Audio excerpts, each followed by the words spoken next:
तो भगवान की जय, विश्वरूप परमात्मा की जय, सनातन धर्म की जय, सर्वप्रिय रामचंद्र की जय।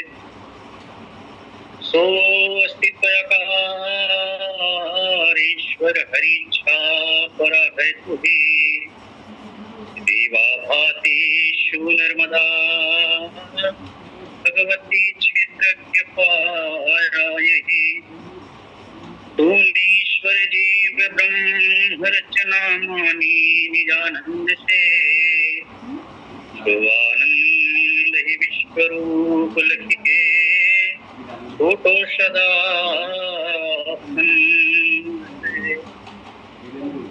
नमामि शमीशान निर्वाण रूपम व्यापकम ब्रह्मवेद निजं निर्गुणं निर्विकल्पं निरीहं चिदाकाशमाकाशवासी।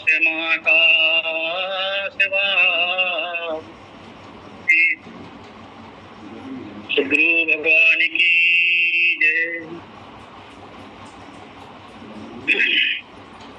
जड़ चेतन जग जीव जुत सकल राममय जानी, बंदम सबों के पद कमल सदा जोरे जुग पानी। इन्हीं मंगल भावों के साथ आज के इस स्तुति लिंक में संचालक परम आदरणीय परम श्रद्धेय बड़े भैया श्री लाल सिंह पटेल जी और इस लिंक में जितने भी परोक्ष और प्रत्यक्ष रूप से जुड़े ज्येष्ठ श्रेष्ठ मेरे मानस के विद्वत समष्टि गुरुजनों के पावन श्री चरणों को मैं दंडवत प्रणाम करते हुए, मैं भी एक छोटा सा अबोध बालक हूँ। पटेल भैया ने मुझको यह मौका दिया है, उनको मैं हृदय से आभार व्यक्त करता हूँ, दंडवत प्रणाम करता हूँ। और आप सरीखा सभी वरिष्ठ जन मुझको सुनने के लिए बैठे हैं, मेरा परम सौभाग्य है। और निवेदन करूँ, जो भी बातें प्रसंग में अच्छी लगे, मेरे पूज्य गुरुदेव आचार्य श्री मूलचंद जी साहू राम दर्शन मानस परिवार ग्राम पौवारा को बढ़ाई दीजिएगा। और जो भी बातें अच्छी न लगे उसमें मेरा स्वयं का पुरुषार्थ है, मेरा स्वयं का चिंतन, स्वयं का कर्म जुड़ा है, ऐसा समझ मुझको वापस कर आशीर्वाद और मार्गदर्शन प्रदान कीजिएगा। इन्हीं विनयवत निवेदन के साथ आइए श्रीमद् रामचरित मानस ग्रंथ की पावन यात्रा, उत्तरकांड की पावन यात्रा अभी गतिमान है, उत्तरार्ध की ओर प्रयाण कर रहे हैं। कागभूषण जी महाराज और पक्षीराज गरुड़ जी का यह पावन संवाद की कथा। कागभूषण जी महाराज की पावन मुखारविंद से पक्षीराज गरुड़ जी के प्रति जो कथा बांची जा रही है, जो कथा वर्णन किया जा रहा है, उसमें एक भाव आया है। गोसाई जी मेरा संकेत करते हैं दोहा क्रमांक 73 पर, निर्गुण रूप सुलभयति सगुण जान नहीं कोई, सुगम अगम नाना चरित सुनी मुनि मना भ्रम हो। प्रस्तुत प्रसंग में गोसाई जी मेरा संकेत करते हैं, निर्गुण रूप सुलभ, निर्गुण रूप सुलभ हो जाता है, और सुलभ ही नहीं अति सुलभ हो जाता है। अति सुलभ है, जल्दी समझ में आ जाता है। और ठीक उसके विपरीत सगुण जाने नहीं कोई, और सगुण को कोई नहीं जान सकता।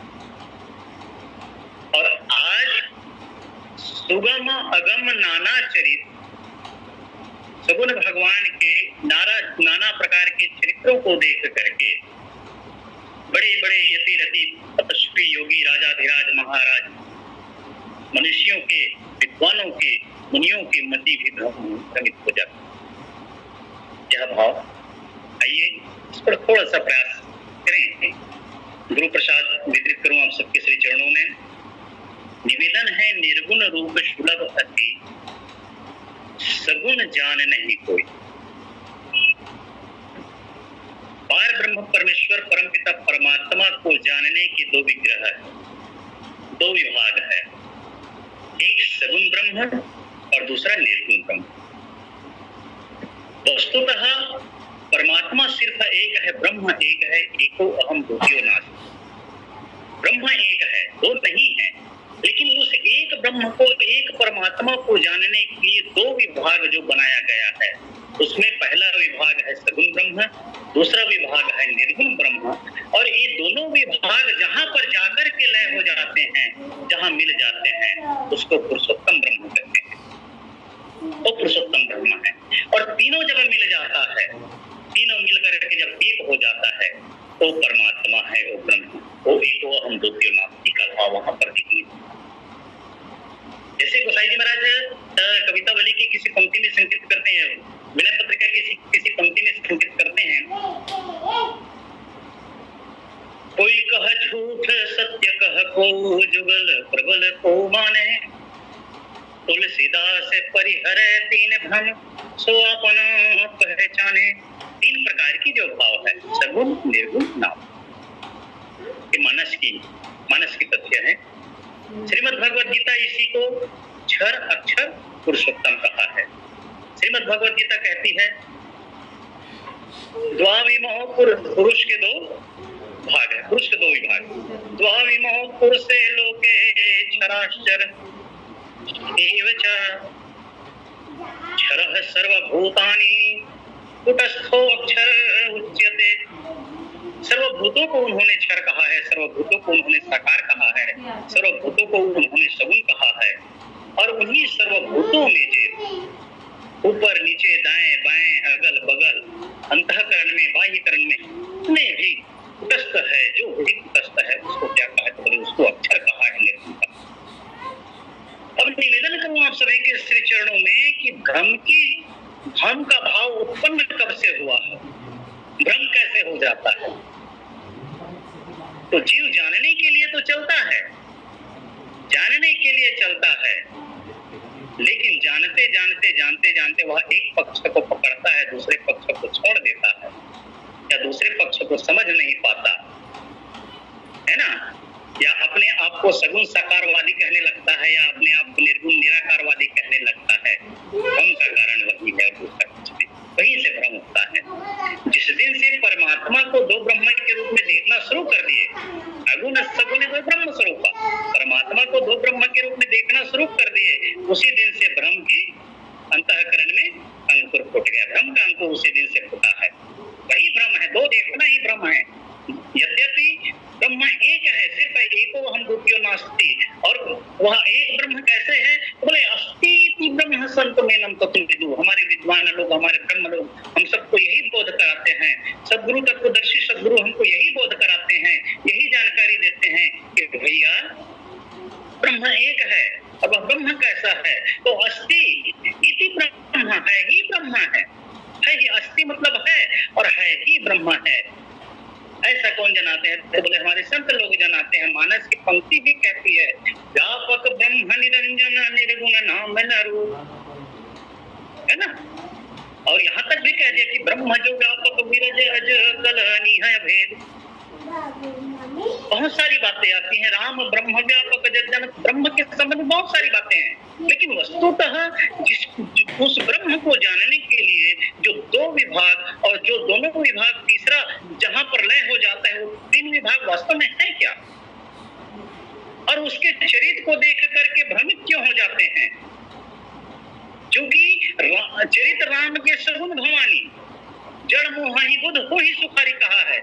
तो बुद्ध लोग अर्थात विज्ञानी लोग और विद्वान लोग को सुख की अनुभूति होती है, और अज्ञानियों को वहां पर मोह की अनुभूति होती है। ज्ञानी मोह में जकड़ जाते हैं, लेकिन अब प्रश्न ये उठता है कि वास्तव में सगुण क्या है और निर्गुण ब्रह्म क्या है, प्रश्न ही उठता है ना। जब तक कि इन तथ्यों को हम अपने अंतःकरण में अनुभव में नहीं ले लेंगे, तब तक कि हम जीवन पर्यंत भ्रमित ही रहेंगे। और जिसने भी आज श्री मानस के अंतर्गत जो पात्र है, जो दर्शन किए हैं, वास्तव में किस ब्रह्म का दर्शन किए, है ना। निवेदन करता हूं आप सबके श्री चरणों में कि ब्रह्म के विषय में दो बातें जरूर कहा है कि अगुण सगुण द्वय ब्रह्म स्वरूपा, दो स्वरूप कहा गया है, अगुण सगुण द्वय ब्रह्म स्वरूपा। और अगाध अनादि अनूपा। यहाँ पर विरोधाभास भाव है। कैसे? तो सगुण जो सर्वत्र है, सर्वत्र विद्यमान है, उसके चरित्र को देख करके मुनि लोग भ्रमित हो जाते हैं, अर्थात वह सगुण समझ में नहीं आता और उसी सगुण की आज संसार में पूजा हो रही है। दूसरी बात, निर्गुण जो नहीं दिखता ऐसे कहते हैं, और जो नहीं दिखता वह जल्दी समझ में आ जाता है, जल्दी वह अनुभव में आ जाता है। बड़ी विरोधाभास है। जबकि होना तो चाहिए, जो दिखता है वह जल्दी समझ में आना चाहिए, और जो नहीं दिखता वह समझ में ही नहीं आना चाहिए, है ना। लेकिन यहाँ पर तो विरोधाभास से जो बातें हैं तो बड़ी अटपटी है। और इसलिए कि आज हम सगुण का स्वरूप हम अभी तक के हमको मनाया गया है या हमको जनाया गया है या हमको बताया गया है, वास्तव में सगुण का स्वरूप किसको बताया गया है? बोले सगुण साकार ब्रह्म के रूप में बताया जाता है कि मत्स्य कस्य वराह नरसिंह वामन परशुराम राम कृष्ण बुद्ध, कल की जो 10 अवतार, मालिका में 10 अवतार जो आते हैं धर्म ग्लानि के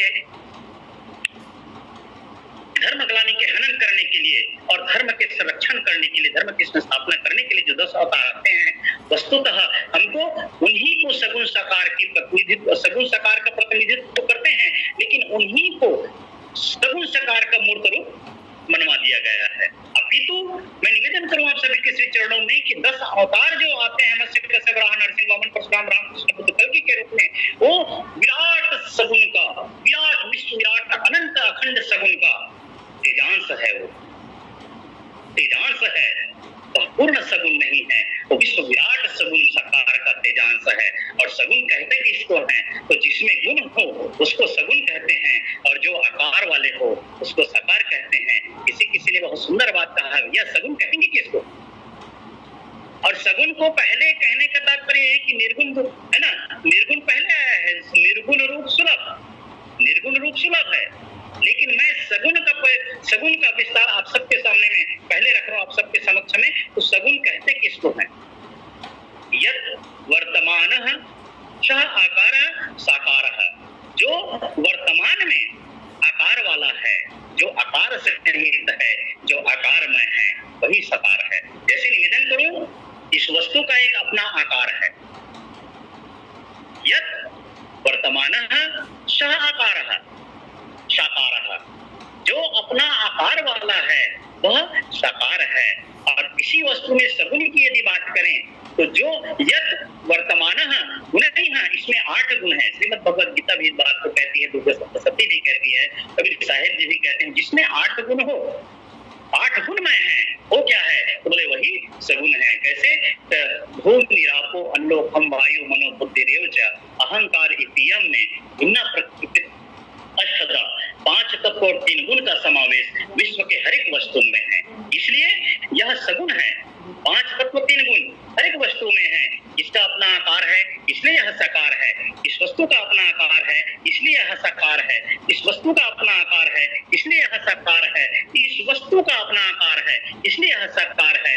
इस प्रकार से मिलाते चले तो इस विश्व का अपना आकार है, इसलिए यह विश्व ही साकार है। और इसी विश्व में क्या कहा है? तो कबीर साहब जी ने भी कहा है। धनी धर्मदास साहब जब पूछते हैं कि हे साहेब, मेरे अंतःकरण में जो संशय उत्पन्न हो रहा है उस संशय को आप दूर करो, मिटाओ, कहते हैं, है ना। धनी धर्मदास साहब जी निवेदन करते हैं, विनती करते हैं कि धर्मदास सुनबे कर जोरी साहेब सुनबे विनती मोरी काया गुदड़ी का कहो संदेशा जाते मिटे मोर अंदेशा, है ना। और इतना जब सुनते हैं तो काया गुदड़ी का विस्तार कबीर साहब जी कैसे करते हैं? तो धर्मदास सुनियो चितलाई काया गुदड़ी कहो समझाई, 5 तत्व की गुदड़ी कीनी 3 गुणन की थाड़े कीनी, तामे जीव ब्रह्म अरमाया समर्थ है सा खेल बनाया, जीवन 5-25 लागे काम क्रोध ममता मद पागे, अनंत विस्तार वर्णन है उसमें। और इस प्रकार से देते हैं तो इस वस्तु का अपना एक आकार है और यही आकार उसका शरीर है। इस वस्तु का अपना आकार है, यही इसका शरीर है। इस वस्तु का अपना आकार है, यही इसका शरीर है। और ये विश्व का अपना आकार है, यही इसका अपना शरीर है। और जो भी दिख रहा है आदि मध्य अंत सचराचर विश्व जो दिख रहा है यही क्या है? तो बोले यही सगुण साकार है। और इसी सगुण साकार के विषय में माँ मंदोदरी रावण को बताते हैं। विश्व रूप क्या है? विश्व क्या है? तो बोले हे पतिदेव, जिससे आप बैर मोल ले रहे हो उनसे बैर लेना छोड़ दीजिए, बैर मोल मत लो, दुश्मनी मत लो, क्योंकि वो है कौन? तो बोले विश्वरूप रघुवंश लेकर होतन विश्वास लोक कल्पना वेद कर अंग अंग प्रतिजा सब वहां पर विस्तार वर्णन है, वहां पर पद पाताल विश्व का वर्णन करते हैं। पद पाताल शीर्षधामा अपर लोक अंगम विश्रामा विपुल विशाल भयंकर काला नयन निवाकर गजघन माला जा सुब्रान अश्वनी कुमारा वर्णन करते करते करते करते कहां तक की जाती है? तो बोले अहंकार शिव बुद्धि अज मन सि चित्त महान मन जो वास सचराचर रूप राम भगवान को सगुण ब्रह्म का जो दिख रहा है वो सगुण ब्रह्म है ना। काकभूषुंडी जी महाराज भी क्या देखते हैं? तो काकभूषुंडी जी महाराज बाल लीला देखने के लिए जाते हैं प्रभु के, लेकिन जैसे ही भगवान ने हंसा तो उधर माँ जो सुनो अंडा जलाया, एक अनेक ब्रह्मांड निकाया, और वहां पर भी क्या देखते हैं? तो सागर सर सर विपिन अपारा, शीश भाव को बाम मंदोदरी रावण को दिखाने की एक यत्न की थी, उसी भाव को उसी दृश्य को कौन देखते हैं? तो उसी दृश्य को काकभूषुंडी जी महाराज भी देखते हैं कि सागर सर गिरि विपिना अपारा, वो भी सारे दृश्यों को देखते हैं। और अंत में देखते देखते क्या कह जाते हैं कि जो नहीं देखा नहीं सुना, जो मनहु न समाए, सो सब अद्भुत देखे हूं, वर्णी कवन मिटी जाए। ये काकभूषुंडी जी महाराज का वो आज हो जाता है। और इसी भाव में कौन? तो बोले इसी भाव में माँ कौशल्या को दिखाते हैं। कौन? बाल लीला में भगवान दिख रहा माता ही निज अद्भुत रूप अखंड रोम रोम प्रति लागे कोटि कोटि ब्रह्मांड। क्या दिखाते हैं उस ब्रह्मांड में? अग्नि रवि शशि शिव चतुरानन महिगिरि सरि सिंधु में कानन काल परम गुणज्ञान स्वभाव सो देखा जो सुना नकाऊ देखी माया सब विधि गाड़ी अति सभीत जोरे कर ठाड़ी। अनंत विस्तार है वहां पर भी, अद्भुत विस्तार होता है वहां पर, अद्भुत विस्तार। अर्थात क्या दिखाया उन्होंने? और माँ यशोदा को भी लला ने क्या दिखाया? यमुना स्नान के लिए मैया जाती है, मिट्टी का पिंड खाता है, मिट्टी का पिंड माँ छड़ी दिखाती है, मुंह से मिट्टी निकाल, लाला नहीं तो छड़ी से पिटूंगा। छड़ी से पिटने के डर में माँ लाला जब मुंह खोलता है तो क्या दिखता है? तो बोले राष्ट्र कवि मैथिली शरण गुप्ता जी की वह पावन पंक्ति मुझको इस कितनी नहीं आती है क्या? तो बोले नीलांबर परिधान हरित पट पर सुंदर है, सुंदर सूर्य चंद्र युग मुकुट में खला रत्नाकर है, नदिया प्रेम प्रवाह है, फूल तारे मंडल है, बंदी जन खगविंद है, शेष खंड सिंहासन है, करते अभिषेक प्रयोद है, बलिहारी इस वेश की तो मातृभूमि को सत्य ही सदा सगुन मूर्ति सर्वेश की सगुन मूर्ति कर दिया। इस सकल विश्व को क्या कहा? सगुन मूर्ति, साकार मूर्ति का नाम दे दिया राष्ट्र कवि मैथिली शरण गुप्ता जी ने। और इसी साकार मूर्ति को किसने देखा? तो मेरी माँ कौशल्या ने देखा। इसी साकार मूर्ति को मेरी माँ यशोमती जी ने देखा। और इसी साकार मूर्ति को, इसी सगुन मूर्ति को, किसी सगुन साकार स्वरूप को किसने देखा? तो इसी सगुन साकार स्वरूप को कौन? तो बोले काकभूषुंडी जी महाराज ने देखा। और इसी साकार स्वरूप का दर्शन कौन करता है? तो बोले आंख खोल के मेरे का साहेब जी, कैसे साहेब ये दर्शन करते हैं, कैसे दर्शन करते हैं? तो बोले साधु सहज समाधि बलि, साधु सहज समाधि बलि, गुरु कृपा दिखने में कब आता है? जब गुरु का सानिध्य मिलता है तभी दिखता है, अन्यथा नहीं दिखता। और हम देखने का प्रयास करते हैं क्या? तो बोले अपने अपने अपने बुद्धि के आधार पर, अपने मन के आधार पर, अपने लौकिक दृष्टि से देखने का प्रयास करते हैं, इसलिए हम तर्क और वितर्क में फंस जाते हैं। चरित्र राम के सगुन भवानी तर्की न जाए बुद्धि बलवानी कहा है, तो तर्क नहीं किया जा सकता। लेकिन निवेदन कर दूं आप सबके श्री चरणों में क्या? तो बोले सगुन राम को हम देखने का प्रयास करते हैं, लेकिन अपने लौकिक दृष्टि से, अपितु वह लौकिक दृष्टि से नहीं दिखता, वह दिव्य दृष्टि से दिखता है, अलौकिक दृष्टि से दिखता है, विवेक लोचन से दिखता है। लेकिन कब? जब गुरु का सानिध्य मिलता है तब। और गुरु का सानिध्य जब मिलता है तो बालकांड का पावन भाव कहता है, श्री गुरु पद नख मणि घन ज्योति सुमिरत दिव्य दृष्टि होती, दलन मोहतम तो सुप्रकाशु बड़े भाग उरया वही जासु, उग्रहि विमल विलोचन ही के मिटे ही दोष मुख भव रजनी के। तब क्या दिखता है? तो बोलो सूझ है ही रामचरित मणि मानिक गुप्त प्रकट भय जे जहां आने की। जो जैसा गुप्त है वहां जब प्रेम हो जाता है, अंतःकरण में अनुराग जब उत्पन्न होता है, तो जो निर्गुण है वो साकार रूप में, सगुण रूप में या विश्व रूप में दिखता है। और यही विश्व ही क्या है? तो बोले मेरे कबीर साहब जी ने चर्चा कर रहा था, कबीर साहब देखे कैसे हैं? गुरु कृपा भयो जात थे सुरति न अंत चली, और जहां जहां डोलो सो दंडवत और न भाव दूजा। और देखने का उनका तरीका क्या है, कैसे देखें मेरे साहेब जी? तो बोले आंख न मूंदो, आंख मूंदने की जरूरत नहीं है, परमात्मा के सगुण रूप को देखने के लिए आंख मूंदने की जरूरत नहीं है। आंख न मूंदो, कान न रूंधो, काया कष्ट न धारो, किसी प्रकार के दंडक मंडल लेकर के मुझको रीढ़ की हड्डी सीधा करके बैठने की आवश्यकता नहीं है। जब उसको स्मृति में आ गया तो आंख न मूंदो, कान न रूंधो, काया कष्ट न धारो, और खुले नैन हंसी हंसी पहचानो, प्रभु ही रूप निहारो, साहेब रूप निहारो, आपन रूप निहारो, साधु सहज समाधि बली। तो आपन रूप निहारो, प्रभु ही रूप निहारो कह रहा है, तो किसको देखता है? सोते जागते उठते बैठते, है ना, ऐसी तारी लगी है, ऐसी उनको स्मृति में आई है, ऐसी सुरती लगी है, तो क्या देखता है? सिर्फ विश्व रूप ही देखता है, सगुण साकार के रूप में दूसरा कुछ नहीं देखता। और हम सबका व्यवहार भी होगा साथ ही होगा, निराकार के साथ नहीं होगा।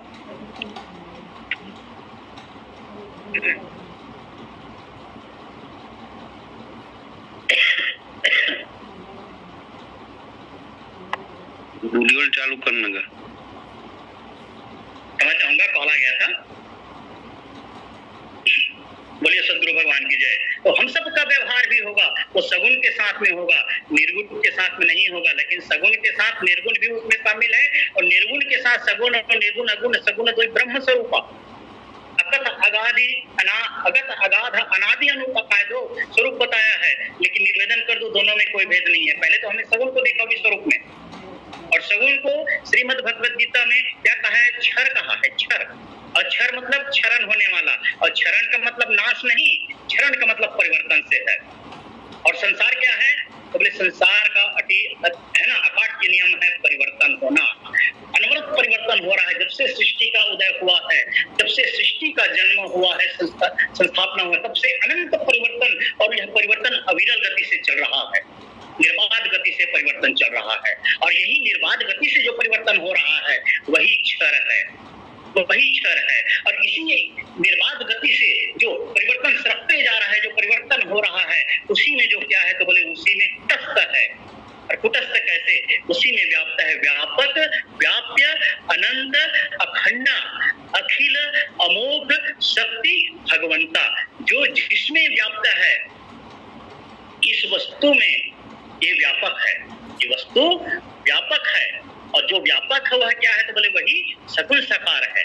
ये वस्तु व्यापक है, और इसमें व्यापक है वही क्या है? तो बोले वही सगुण साकार है। और इसी वस्तु में जो व्याप्त है, जो व्याप्त है, घट घट मेरा में राम, सिया राम मैं सब जग जानी, जड़ चेतन जग जीव जुत सकल राम मैं जानी। बहुत सी बातें कहते हैं, श्री मानस भी कहती है। तो जो व्याप्त है, जो व्याप्त है वो क्या है? तो बोले वही निर्गुण है। और कैसे व्याप्त है? तो उस निर्गुण निराकार को जानने की तीन रीति है।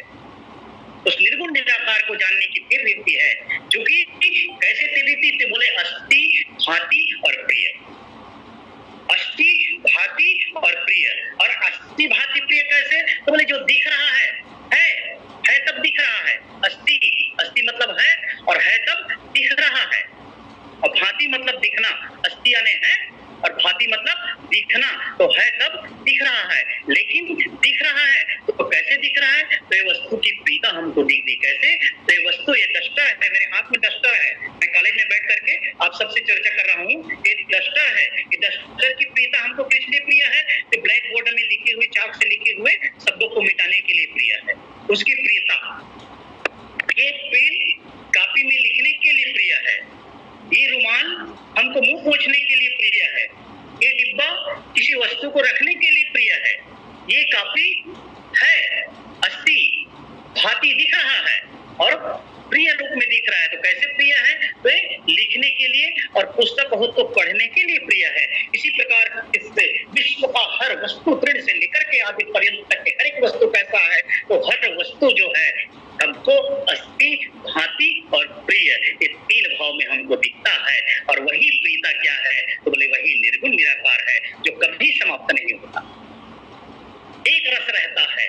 अगुणयमान अलेपैक रस, मानस की चंपौती।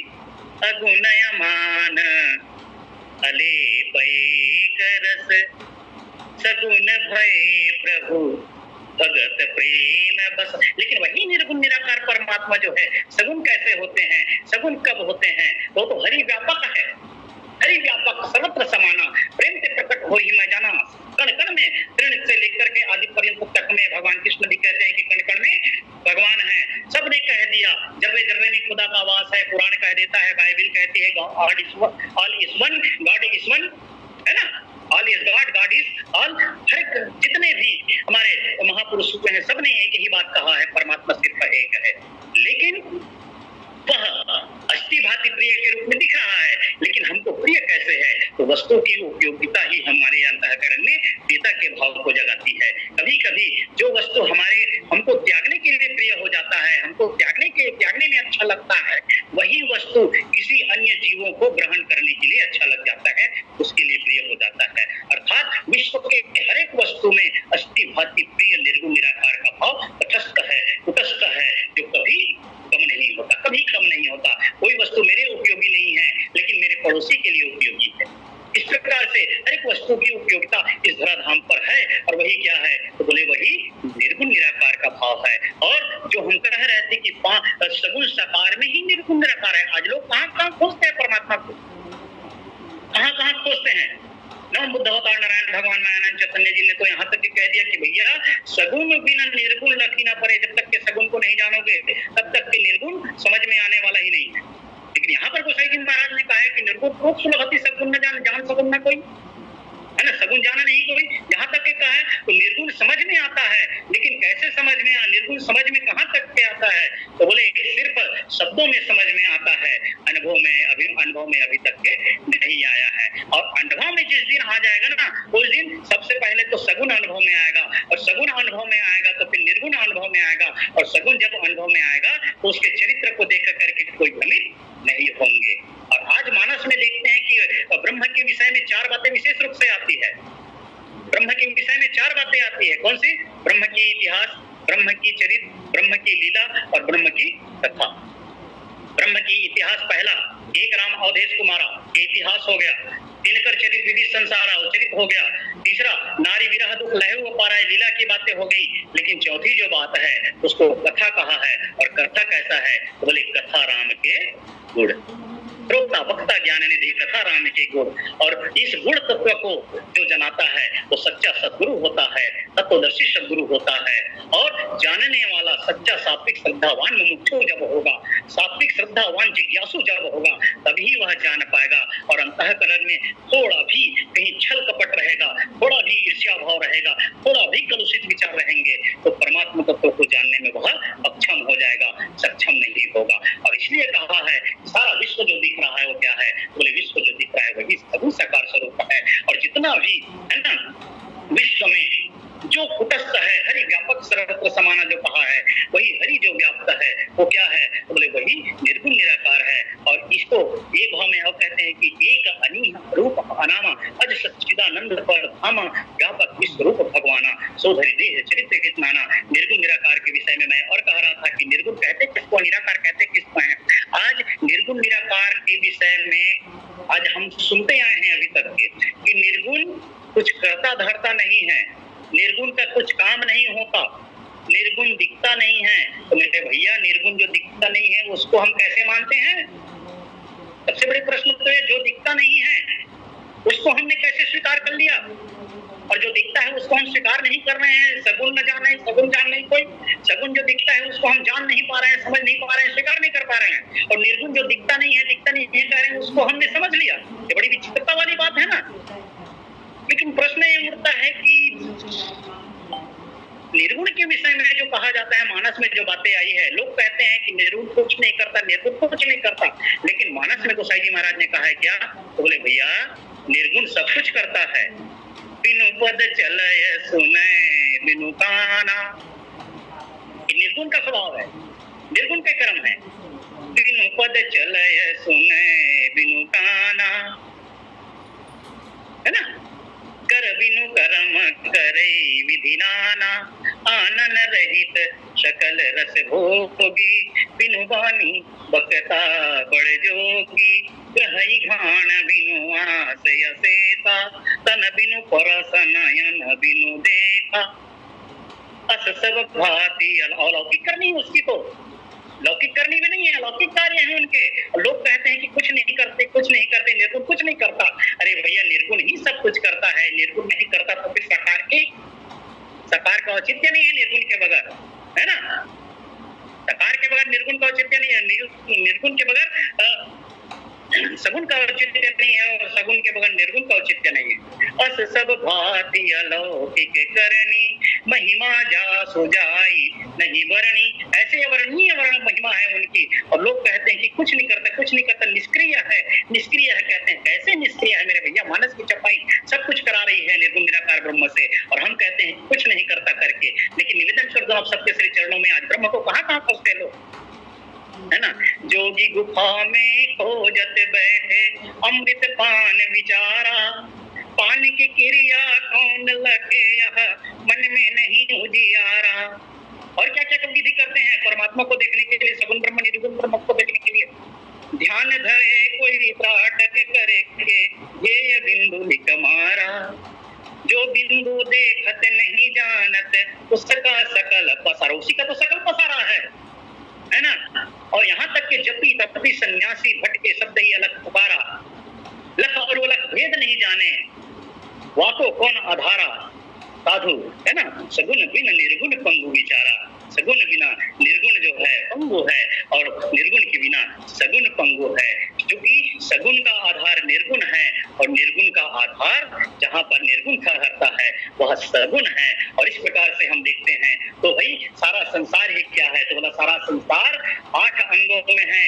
रूपे रसे गंधे शब्द स्पर्शे च योगिनी, है ना। क्षिति जल पावक गगन समीर 5 तत्व, और 3 गुण सतोगुण रजोगुण तमोगुण, ये 8 गुण। और इसी को सब दुर्गा सप्तशती, रूपे रसे गंधे शब्द स्पर्शे च योगी, सप्तम रजस्तम च रक्षेण नारायणी सदा।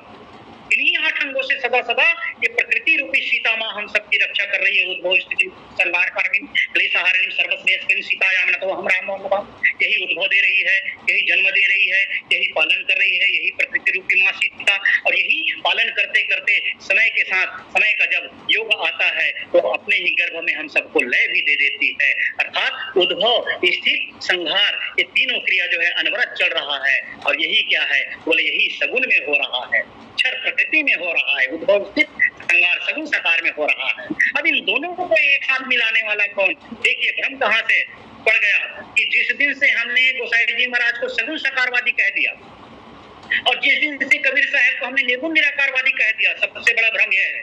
जबकि दोनों ने दोनों पर नहीं ठहरा है। निवेदन कर दूं आप सबके श्री चरणों में, हम मानस पार्टी हैं।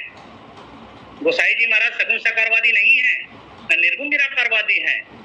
वो तो नाम तत्व को धारण करने के लिए कहा है। अगुण सगुण बीच नाम सुसाकी, है ना। वो नाम को धारण करने के लिए कहा है, न सगुण में ठहरो न निर्गुण में ठहरो, नाम को धारण करो। क्योंकि जा सुनाम सुमरत एक बारा उतरे नरभव सिंधु अपारा। और इसी भाव को किसने कहा, तो मेरे कबीर साहब जी ने भी कह दिया। क्या, तो बोले कबीर साहब जी ने भी कहा है, सगुण निर्गुण दोनों से न्यारा सोई नाम हमारा। सगुण निर्गुण दोनों से न्यारा सोई, ना तो मैं सगुण हूँ ना तो मैं निर्गुण हूँ, और मैं उससे ऊपर क्या हूँ, तो बोले नाम वाला हूँ। इसलिए उन्होंने भी कहा नाम को धारण की, सगुण निर्गुण दोनों से न्यारा सोई नाम हमारा। सारे शब्द लेकर आओ मृत्यु लोक मजार। यहाँ तक कह दिया, सब घट मेरा साइया सोनी से जना कोई बलिहारी वा घट की जागट प्रकट हो, है ना। सब घट में मेरा साईं सब घट निर्गुण निराकार के रूप में है। लेकिन उस घट पर वह प्रकट होता है जिस घट पर अंतःकरण में प्रेम उमड़ पड़ता है। मिल ही न रघुपति बिनु अनुरागा, बिना प्रेम के बिना अनुराग के परमात्मा प्रकट नहीं होते। और वह सगुण साकार सदा प्रकट है। सोएंगे तब, जागेंगे तब, बैठेंगे तब, उठेंगे तब, है ना, खाली रहेंगे तब, चलते रहेंगे, फिरते रहेंगे, जो भी कर्म करते रहेंगे, सदा प्रकट है। लेकिन आज तक के सच्चा सद्गुरु हमको जनाने के लिए नहीं मिला, इसलिए यह क्या है तो हमको देखते हुए भी दिखाई नहीं देता। यही हमारे जीवन का सबसे बड़ा भ्रम है। और यह निरंतर परिवर्तनशील है, और निरंतर जो परिवर्तन हो रहा है, यही तो इस विराट ब्रह्म का, यही तो इस सगुण ब्रह्म का, यही तो इस निर्गुण ब्रह्म का क्या है, तो यही इस निर्गुण ब्रह्म का क्या है, तो बोले यही चरित्र है, यही लीला है, निरंतर परिवर्तन हो रहा है। और इतना बड़ा चरित्र होने के बाद भी हमको यह चरित्र समझ में नहीं आ रहा है, यही सबसे बड़ा भ्रम है। सबसे बड़ा भ्रम हमारा यही है ना। और निवेदन कर दूं, सुलभ कब होगा, तो बोले सदगुरु के चरणारविंद में, और सदगुरु के चरणारविंद में सुलभ होगा तो हमको दिखेगा क्या? तो बोले स्वस्ति वाचन में हमारे महाराज लोग कहते हैं ओम नमो स्वंताय सहस्रमूर्ते। और परमात्मा कैसा है? तो अनंत नाम वाला है, अनंत मुख वाला, अनंत शीर्ष, अनंत पाद, अनंत उनके अंगोपांग है। ओम नमो सहस्राय सहस्रमूर्ते सहस्रपादा तिसरोरुभावे सहस्र नामने पुरुषाय शाश्वते सहस्र कोटि युगधारिणे नमः। वेद की वाणी कहती है, क्या कहती है वेद की वाणी? तो बोले ओम सहस्र शीर्षा पुरुषा सहस्राक्ष सहस्रपाद या भूमि स्तुतो अस्मि अतिष्ठित दशांगुलम। 10 अंगों से जिसको जाना जाता है वह ब्रह्म है। 10 अंगों से जिसको जाना जाता है वह ब्रह्म है। और बातें कहा है ब्रह्म के संबंध में, ब्रह्म कहाँ नहीं है? वेद की बातें कहती है ओम ब्रह्मई वेदमृतम पुरुषात् ब्रह्म पश्चात ब्रह्म दक्षिणताश्चोत्तरेण अधस्य ऊर्ध्वं च प्रदेशम विश्ववेदम वरिष्ठम। ये ऊपर भी ब्रह्म, दाएं भी ब्रह्म, बाएं भी ब्रह्म, अगल ब्रह्म बगल ब्रह्म, जिधर देखो उधर ब्रह्म ही ब्रह्म है। ब्रह्म को छोड़ करके दूसरा कुछ देखने को नहीं मिलेगा। और हम ढूंढते कहाँ हैं? तो भैया जहाँ देखोगे वहाँ सिर्फ ब्रह्म ही ब्रह्म है, दूसरा कुछ नहीं है। निवेदन कर दूं आप सबके श्री चरणों में, बातें बहुत सारी हैं, है ना, समय 2 मिनट बचा है। मैं आप सभी के श्री चरणों में आदर दंडवत प्रणाम करते हुए यह 2 मिनट के लिए हाल सिंह भैया को यह पटल मैं समर्पित करता हूँ। जो बातें अच्छी लगी हो मेरे गुरुदेव को बढ़ाई दीजिए, जो बातें अच्छी न लगी हो मुझे वापस का मार्गदर्शन दीजिए। और इन्हीं निवेदन के साथ आप सभी ने मुझको धैर्यपूर्वक ठीक 38 मिनट तक के सुना है। आप सभी को मैं पुनः आभार प्रणाम निवेदित करते हुए वाणी विराम करता हूँ। सद्गुरु भगवान की जय, विश्वरूप परमात्मा की जय, सनातन धर्म की जय, सर्वप्रिय रामचंद्र की जय। तभी योग बनेगा तो आगे की कथा को पुनः विस्तार करेंगे। इन्हीं भावों के साथ पुनः नमन करते हुए वाणी विराम, सर्वप्रिय रामचंद्र की जय। हाल भैया बोलिए सियावर रामचंद्र भगवान की जय। आपके द्वारा आध्यात्मिक भाव से प्रवचन निर्गुण रूप सुलभती सगुण जानने को बहुत बहुत धन्यवाद। 66 श्रोताजन अभी आपको सुन रहे थे, उन सबको भी साधुवाद। गोस्वामी जी लिखते हैं निर्गुण रूप सुलभती, इसका भाव यह कि सगुण को जानने से निर्गुण को जानना अत्यंत सुगम है। क्योंकि सगुण जानने सगुण को जानने में कोई कितना भी प्रयत्न करे, तब तपश्चर्या आदि करे, कष्ट करे तो भी जानना अत्यंत असंभव है। सगुण रूप नेत्रों से देखा जाएगा पर उसका ज्ञान कदापि न होगा। निर्गुण जाना जा सकता है यद्यपि आंखों से देखना असंभव है। निर्गुण की प्राप्ति के प्रयत्न करने वाले को अधिक क्लेश उठाना पड़ता है।